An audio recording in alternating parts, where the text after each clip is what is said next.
Hello dear students. तो हम class 5th का आईसीएसई बोर्ड का एसएसटी का सिविक्स वाले पोर्शन से आज चैप्टर देखने वाले हैं, जो कि बहुत ज़्यादा इम्पोर्टेंट है।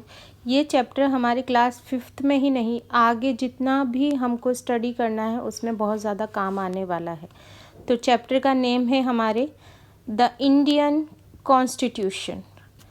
ये आपकी क्लास 5th से ही स्टार्ट हो रहा है, तो आपको एकदम बेसिक जो चीज़ें हैं हमारी इंडियन कॉन्स्टिट्यूशन की, वो यहाँ पर आज पता लग जाएगी। तो सबसे पहले क्या पता होना चाहिए हमें कि व्हाट इज़ कॉन्स्टिट्यूशन। कॉन्स्टिट्यूशन है क्या चीज़? Every institution or organization, be it a school, a club or an office, needs a set of rules to function smoothly। कोई भी स्कूल हो, कोई भी कोचिंग इंस्टीट्यूट हो, कोई भी ऑफिस हो, उसको रन करने के लिए एक सेट ऑफ रूल चाहिए जिसकी वजह से वो बहुत अच्छी तरीके से स्मूथली फंक्शन कर सके। बिना रूल रेगुलेशन के कोई भी चीज़ स्मूथली फंक्शन नहीं कर सकती। तो similarly a country also needs some rules to run smoothly. तो एक पूरे कंट्री को रन करने के लिए भी कुछ सेट ऑफ रूल्स चाहिए होंगे। So the set of rules according to which a country is governed is called constitution. यानी कि यहाँ पर हम ये कंक्लूड कर सकते हैं कि कॉन्स्टिट्यूशन की डेफिनेशन हमारी क्या निकल के आई? The set of rules according to which a country is govern is called constitution. यानी वो सेट ऑफ रूल जिसके थ्रू हमारी कंट्री को गवर्न किया जाता है वो होता है कॉन्स्टिट्यूशन। ओके, यानी कुछ रूल रेगुलेशन है जिसके थ्रू हमारी कंट्री गवर्न की जाने वाली, वो ही हमारा हुआ कॉन्स्टिट्यूशन। आई होप आपको डेफिनेशन समझ में आई होगी। ठीक। Need for a constitution. अच्छा, ज़रूरत क्यों पड़ी कॉन्स्टिट्यूशन को बनाने की? हम ऐसे ही तो हमारी कंट्री को गवर्न नहीं कर सकते थे। हम जो चाहते वो करते, जहाँ चाहते जैसे जाते, सब कुछ हम अपने हिसाब से करते। तो फिर ऐसा क्यों ज़रूरत पड़ी, यानी क्यों हमको बनाना पड़ा कॉन्स्टिट्यूशन? तो need for constitution, India is our country and we are Indian citizens enjoy complete freedom. But this was not the case before India's independence on 15 August 1947। जो इंडिया है, हमारी कंट्री है, उसके हम सिटीजन हैं। हम हमारी लाइफ को कंप्लीट फ्रीडम रूप से इंजॉय करते, एकदम फ्री फॉर्म में इंजॉय करते। पर पहले के टाइम में ऐसा नहीं था। हमको इंडिपेंडेंस 15 अगस्त 1947 को मिली थी। तो उससे पहले हमारी इंडिया का किस तरीके का एनवायरनमेंट था, क्यों हमको कॉन्स्टिट्यूशन बनाने का ज़रूरत पड़ा, क्यों हम आज फ्री हैं, फ्रीडम हमको मिली हुई है, तो इसकी नीड क्यों पड़ी, तो वो हम यहाँ पे देखते हैं। तो आपको यहाँ पर दो इमेजेस दिख रही है। एक इमेज में आपको क्या दिख रहा है कि India during the British rule. तो यहाँ पे आप देखेंगे ये ब्रिटिश पर्सन है, ये उसकी वाइफ है, और बाकी यहाँ पे जो इंडियन पीपल है ये इनको सर्व कर रहे हैं, यानी इनके एज अ सर्वेंट वर्क कर रहे हैं। साइड में आपको इमेज दिखेगी न्यूज़पेपर क्लिपिंग ऑफ 15 अगस्त 1947, यानी जब हमारे इंडिया का फ्रीडम हुआ था उस दिन का न्यूज़पेपर का क्लिप है, जिसमें लिखा है birth of India's freedom. Okay, तो हम यहाँ पे क्या डिस्कस करेंगे? Before this India was under the British rule, यानी 15 अगस्त 1947 से पहले हमारा जो इंडिया था वो ब्रिटिश रूल के अंडर था।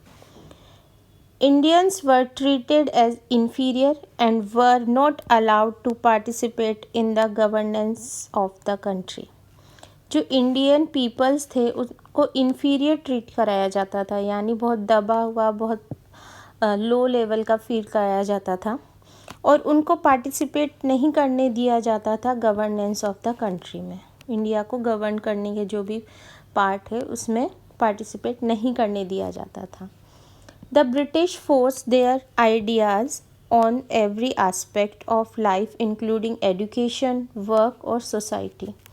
जो ब्रिटिश है वो हमारी लाइफ को, हमारी जैसा हमको जीना है वो हमको बताते थे। कैसे? ब्रिटिश फोर्स देयर आइडियाज़, उनके आइडियाज़ हम पे फोर्सली वो अप्लाई करते थे, चाहे वो एजुकेशन के सेक्टर में हो, चाहे वर्क के सेक्टर में हो, चाहे सोसाइटी पे। ठीक है। After the independence the responsibilities to run the country passed on to the hands of the Indian people. जब हमको इंडिपेंडेंस मिल गई तो जो हमारी कंट्री को किस तरीके से चलाना है, कैसे नहीं चलाना है, वो सब हमारे इंडियन पीपल के हाथों में आ गया। It was a concern to provide every Indian a life of freedom with self respect.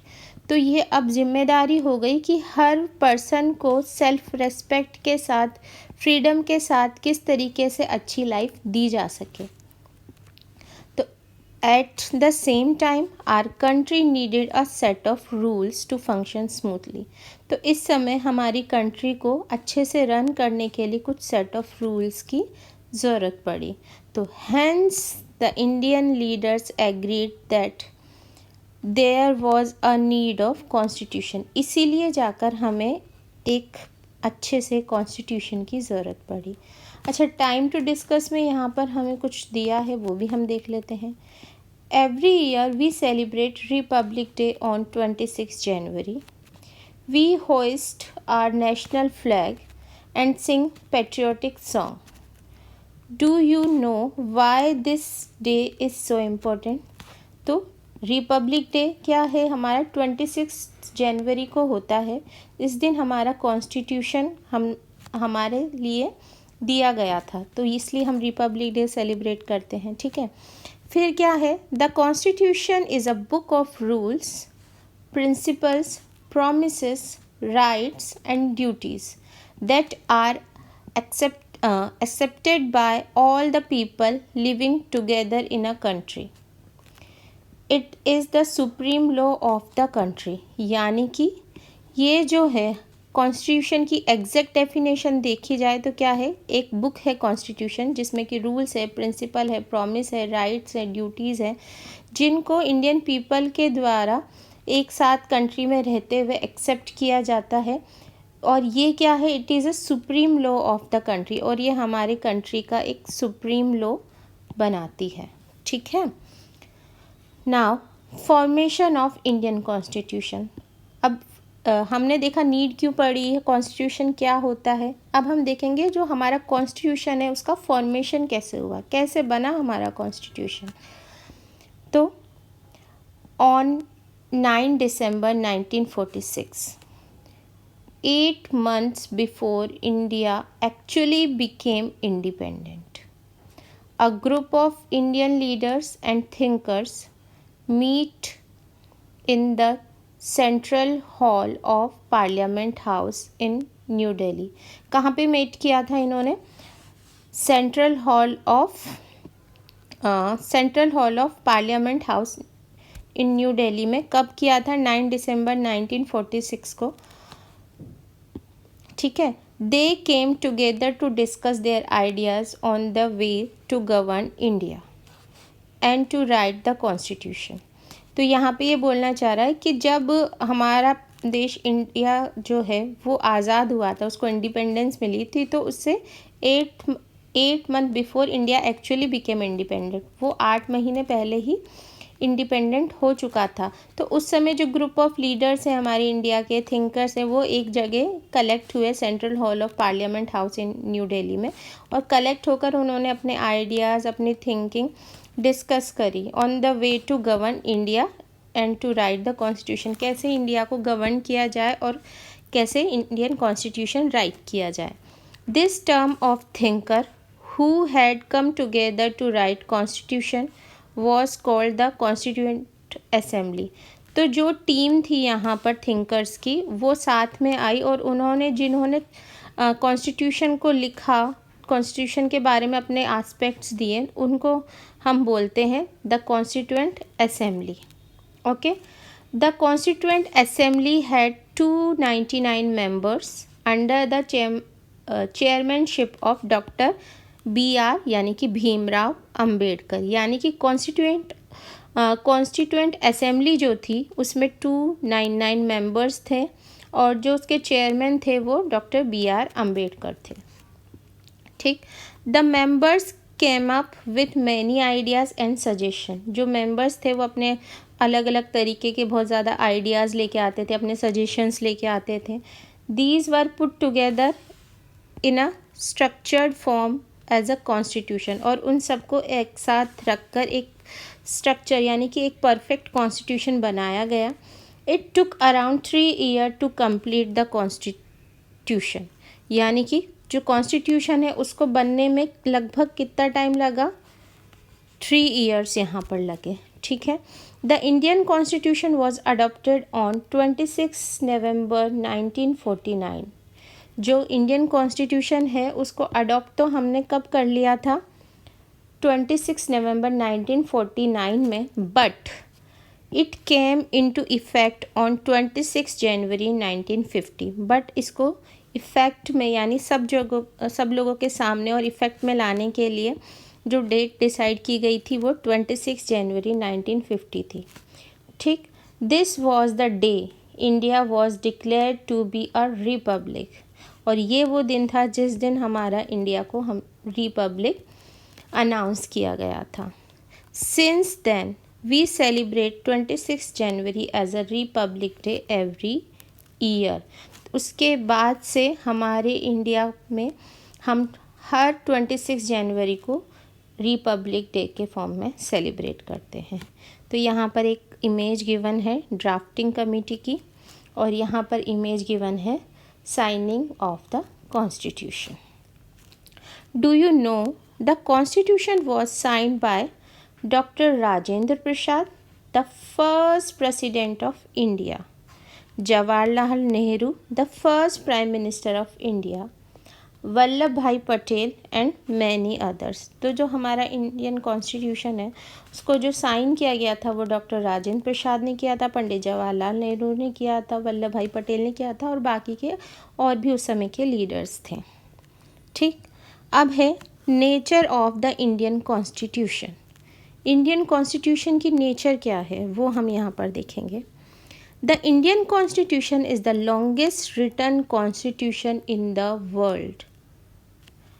It is written in English and has been translated into Hindi also। जो इंडियन कॉन्स्टिट्यूशन है, जो हमारे इंडिया का कॉन्स्टिट्यूशन है, वो इस वर्ड का सबसे लंबा लिखा हुआ कॉन्स्टिट्यूशन है। ठीक है। ये वैसे मेनली तो इंग्लिश में लिखा गया था, बट इसको ट्रांसलेट भी किया गया है हिंदी में।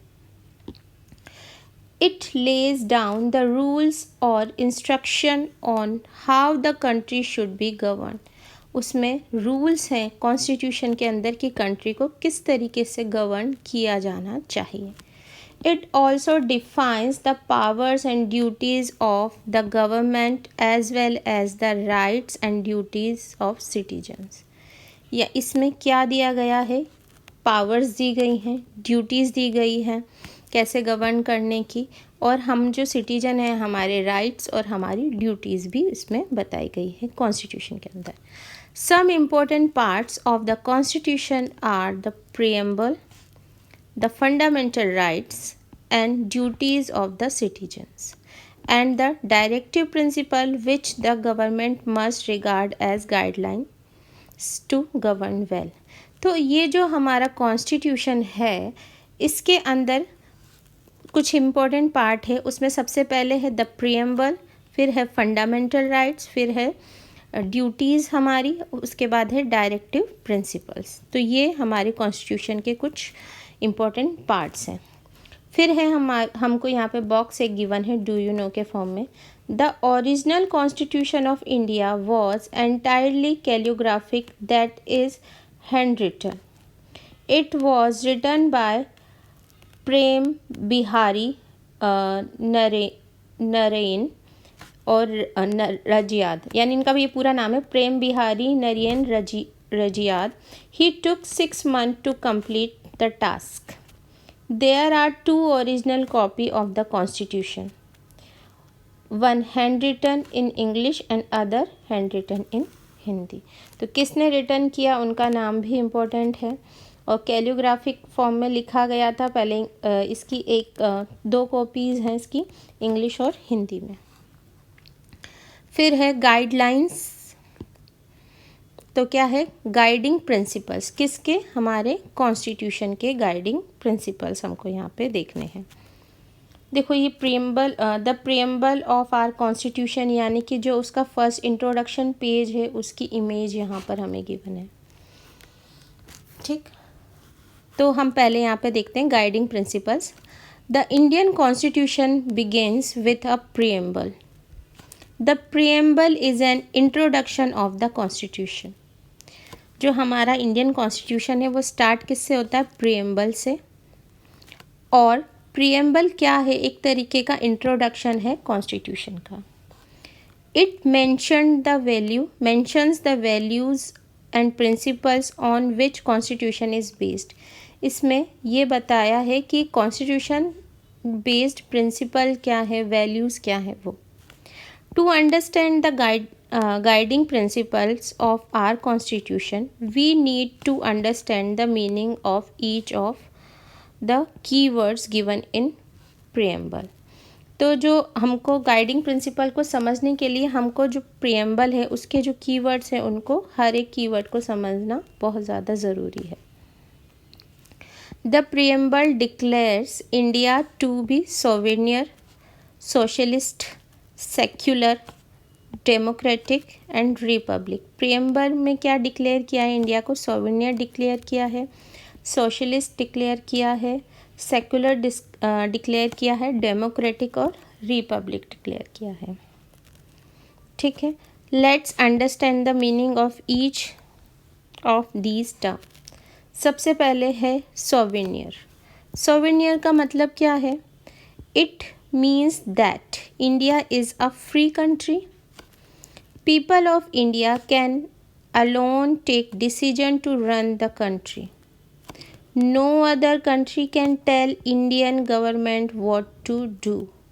सोवेनियर का मतलब यहाँ पे ये निकल के आया कि इंडिया एक फ्री कंट्री है, तो कोई दूसरे कंट्री को कोई हक नहीं है या कोई भी डिसीजन लेने का ये कोई नहीं है हक कि वो हमको गाइड करें कि क्या हमारी कंट्री को करना चाहिए और क्या नहीं करना चाहिए। तो इंडियन पीपल जो है वो अपनी इंडिया के लिए जो हमारे लीडर्स हैं वो डिसीजन ले सकते हैं, बाकी कंट्री का इंटरफेरेंस नहीं होना ही सोवेनियर हुआ। ठीक है, देन है सोशलिस्ट। सोशलिस्ट का मीनिंग क्या निकल के आता है? Socialism means social and economic equality. Socialist का मीन क्या हुआ? सोशल एंड इकोनॉमिक इक्वालिटी होनी चाहिए। The word socialist in our constitution means that the government will try to ensure that all people share the country's wealth and lead a decent standard of living। तो हमारी country में जो भी लोग हैं वो डिसेंट लिविंग रखे, उनकी वेल्थ अच्छी हो, उनका स्टैंडर्ड अच्छा हो, तो यही क्या है हमारा सोशलिस्टिक। फिर है secular. It means that people of all religion are treated equally by the government and every citizen has to right to follow any religion of his or her choice। Secular का meaning है कि India में जो भी person रहते हैं, जो भी पीपल रहते हैं, तो उनको हक है कि वो किस रिलीजन को फॉलो करते हैं। तो वो जिस भी रिलीजन को फॉलो करते हैं तो उस रिलीजन को फॉलो करने के लिए गवर्नमेंट उनको मना नहीं कर सकती, उनको मिसट्रीट नहीं कर सकती, यानी कि वो अपने रिलीजन को अच्छे से अपने हिसाब से फॉलो कर सकते हैं, यानी सेकुलर है।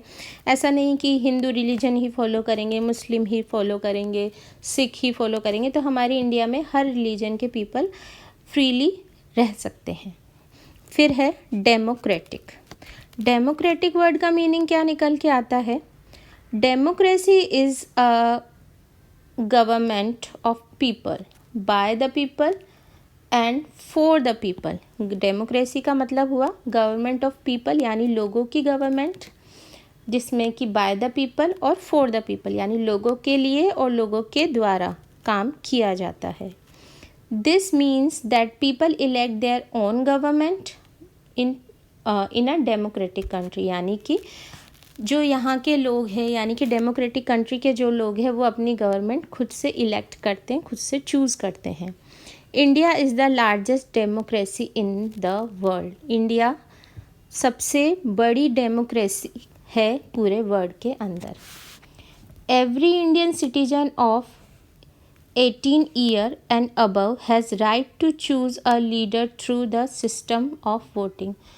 हर सिटीजन जो कि 18 ईयर्स से ऊपर का है या 18 ईयर का है उसको राइट है अपना लीडर चूज़ करने का। किसके थ्रू? वोटिंग सिस्टम के through. Now next topic is Republic.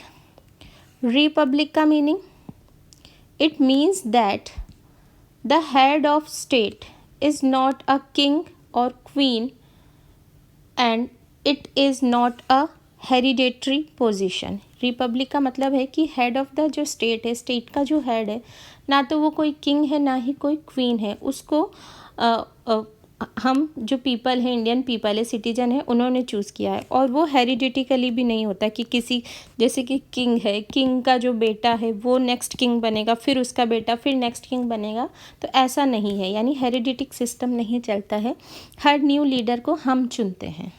तो this means that the position of head can not be passed down the generation of a family. यानी कि एक जनरेशन टू नेक्स्ट जनरेशन ये जो पोस्ट है, जो ये लीडरशिप है, वो पास नहीं होगी। The head of the state is always elected by the people for fixed period. जो हेड ऑफ द स्टेट है यानी कि लाइक सीएम हो गया, गवर्नर हो गया, ये सब, तो उनको एक फ़िक्स पीरियड, फ़िक्स टाइम के लिए ही इलेक्ट किया जाता है। फिर हम डिस्कस करते हैं यहाँ पर the preamble also mention the following terms. Preamble में कुछ एक टर्म्स भी मेंशन है, तो उनको भी हम देखेंगे। फर्स्ट है जस्टिस, फिर है लिबर्टी, फिर है इक्वालिटी, नेक्स्ट है फर्टिलिटी, फर्टिलिटी, ठीक है, फर्टिलिटी, ठीक है। सबसे पहले हम देखते हैं justice.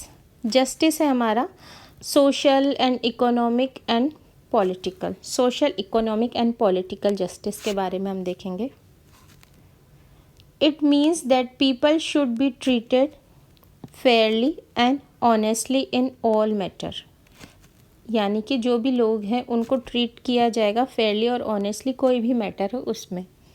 Government should work for welfare of all, specially the disadvantages groups. यानी गवर्नमेंट क्या काम करना चाहिए? लोगों के वेलफेयर के लिए, स्पेशली जिन लोगों को सब चीज़ों की एडवांटेज नहीं मिलती, सोशली जो पीछे रह जाते हैं, उनके लिए स्पेशल वर्क करना होता है। फिर है liberty, liberty of thought, liberty of expression, liberty of belief, liberty of faith, liberty of worship. It means freedom to express one's thought, to form peaceful groups, to live where one like and to choose a practice one's religion। ठीक है, यानी कि हर एक person को अपनी life जीने की आज़ादी, यही लिबर्टी हो गई। पीसफुल रहना है, कैसे रहना है, सारी अपने रिलीजन की प्रैक्टिस, सब चीज़ों की आज़ादी। Equality, equality of status and opportunity. It means that all citizens should be treated in the same way, irrespective of their caste, religion, gender, place of birth और whether they are rich or poor। तो हमारे India के जो भी citizen है, चाहे वो cast के बिहाफ पे, अलग अलग कास्ट के हो, अलग अलग रिलीजन के, अलग अलग जेंडर के हो, उनका प्लेस बर्थ अलग हो, वो अमीर हो गरीब हो, उन सबको इक्वली ट्रीट किया जाना चाहिए। The government should give all citizens equal opportunity to improve their lives। तो जो गवर्नमेंट है वो हर एक सिटीजन को अपनी लाइफ को इम्प्रूव करने के लिए इक्वल अपॉर्चुनिटी यहाँ पर देती है। अब हम देखते हैं fertility, assuring the dignity of individual and the unity and integrity of the nation। It means that all of us should behave as if we are member of the same family। No one should treat a fellow citizen as inferior। सबको एक जैसा मानते हैं, किसी को भी inferior feel नहीं कराना होता है। ठीक, डू यू नो में हमें क्या गिवन है यहाँ पे? The preamble of our Constitution was inspired by the preamble of the Constitution of United States of America, which also starts with we the people। यानी कि जो हमारा प्रियम्बल है कॉन्स्टिट्यूशन में, जो फर्स्ट पेज है, इंट्रोडक्शन है, वो किससे इंस्पायर्ड है? यूनाइटेड स्टेट ऑफ अमेरिका से इंस्पायर्ड है। उसमें किस तरीके से लिखा हुआ है? वी द पीपल, यानी हम लोग, है ना। फिर है the Indian constitution drew inspiration from the constitution of the USA, Britain, Canada, France, Ireland, USSR, Japan, Australia, South Africa and Germany. तो इन सब कंट्री से इंडियन कॉन्स्टिट्यूशन ने इंस्पिरेशन ली है कहीं ना कहीं। फिर है doctor B R Ambedkar is also known as the father of Indian constitution. तो फादर ऑफ इंडियन कॉन्स्टिट्यूशन हमसे पूछा जाए तो कौन है? Doctor B R Ambedkar. B R Ambedkar का फुल फॉर्म भी हमें पता होना चाहिए, उनका क्या है? Doctor Bhimrao Ambedkar. Okay, now the constitution is vital to India's self image as an independent nation. Indian constitution हमारे इंडिया की एक इमेज बनाता है, किस तरीके की? एक इंडिपेंडेंट नेशन की इमेज फॉर्म करता है। Even after more than 70 years of independence, India still remains a democratic republic, treating all Indians equally and spreading the message of mutual existence. 70 साल 70 ईयर्स होने के बावजूद भी अभी भी हमारा इंडिया डेमोक्रेटिक है और सभी इंडियन पीपल इक्वली एक दूसरे को ट्रीट करते हैं और म्यूचुअल एग्जिस्टेंस का मैसेज स्प्रेड करते हैं। ठीक, अब है डू एंड लर्न। क्या है यहाँ पे? Identify the countries whose flags are given below. All these countries are democratic republic. तो ये सारी जो कंट्री है वो डेमोक्रेटिक रिपब्लिक है। किन किन के फ्लैग है यहाँ पे, ये हमको बताना है। ठीक है, ये आपका एज अ होमवर्क आपको करना है। अगर नहीं आएगा तो मैं आपको नेक्स्ट क्लास में या नेक्स्ट सेक्शन कमेंट सेक्शन में बता दूँगी। चलो फट से इसको समराइज़ कर लेते हैं हम। फर्स्ट क्या है? A constitution is a book of rules. फिर है एवरी ऑर्गेनाइजेशन, इंस्टीट्यूशन और country need a few rules to run smoothly. ठीक, नेक्स्ट यहाँ पर अगर हम देखें, नेक्स्ट है the team of thinkers who had come together to write the constitution was called the constituent assembly. तो यहाँ पर जो थिंकर्स की टीम है यहाँ पर ली गई है, तो उनको हमने क्या बोला? उस टीम को हमने बोला है कॉन्स्टिट्यूएंट असेंबली। ठीक है, now the constituent assembly had 299 members under the chairmanship of doctor B R Ambedkar. ठीक है, यहाँ का मेंबर कितने हैं? 299 है, उसके हेड है बी आर अम्बेडकर जी। फिर है the Indian constitution came into effect on 26 जनवरी 1950। जो इंडियन कॉन्स्टिट्यूशन है केम इनटू इफेक्ट कब हुआ? 26 जनवरी 1950 में। फिर है the Indian constitution is the longest written constitution in the world. जो इंडियन कॉन्स्टिट्यूशन है वो पूरी दुनिया में सबसे लंबा लिखा हुआ कॉन्स्टिट्यूशन है।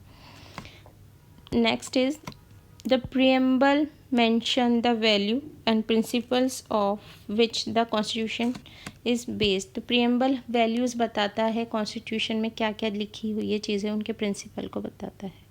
ठीक है, यहाँ पे word bank हमें given है। फर्स्ट word यहाँ पे adopted means choose to follow। next is concern means worry। govern means to rule। inferior means a person lower than another।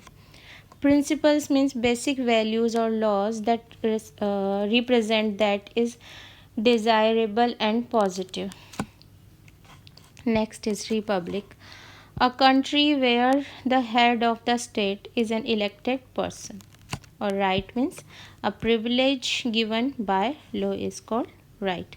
अच्छा, आपने अभी पढ़ते पढ़ते सोचा क्या ये कौन से कंट्री के फ्लैग हैं? तो आप चाहते हैं कि मैं इसको अभी बता दूं कि नेक्स्ट क्लास में या नेक्स्ट कमेंट सेक्शन में बताऊं? तो आप थोड़ा सा दिमाग लगाइए और इसको यहीं पर ख़त्म करके चलते हैं। ये किस कंट्री का फ्लैग है? फर्स्ट जो वन है यहाँ पे, किस कंट्री का फ्लैग है? ये है हमारा ऑस्ट्रेलिया का फ्लैग। ठीक है ना, ये जीके है, हमको पता होना चाहिए। सिंपल सिंपल जो जीके के वर्ड हैं ये हमको आने चाहिए। ठीक है, ये है हमारा ऑस्ट्रेलिया का फ्लैग। सेकंड, ये फ्लैग किसका है? जिस पे रेड कलर का है, साइड में स्टार बने हुए हैं, ये है चाइना का। ठीक है, और नेक्स्ट ये कहाँ का है? ये है हमारा भूटान का फ्लैग। ठीक है, तो मैंने यहाँ पर ये वाली आपकी जो क्वेश्चन था, क्वेरी थी, वो भी सॉल्व कर दी। आई होप आपको ये जो चैप्टर है द इंडियन कॉन्स्टिट्यूशन समझ में आया होगा। वैसे तो ये क्लास 5th का चैप्टर है ICSE बोर्ड का, बट ये चैप्टर आप क्लास 5th में हो या ना हो, आप इंडिया के नागरिक हो, इंडिया के जो पर्सन हो यहाँ पे, तो आपको यहाँ पे ये पता होना चाहिए इंडियन कॉन्स्टिट्यूशन के बारे में। तो आई होप आपको समझ में आ ही गया होगा, और मेरे चैनल को लाइक, शेयर एंड सब्सक्राइब करें ताकि मैं कंटिन्यू इस तरीके के वीडियोस जो एजुकेशनल बेस्ड वीडियो है वो बनाती रहूं। तो थैंक यू फॉर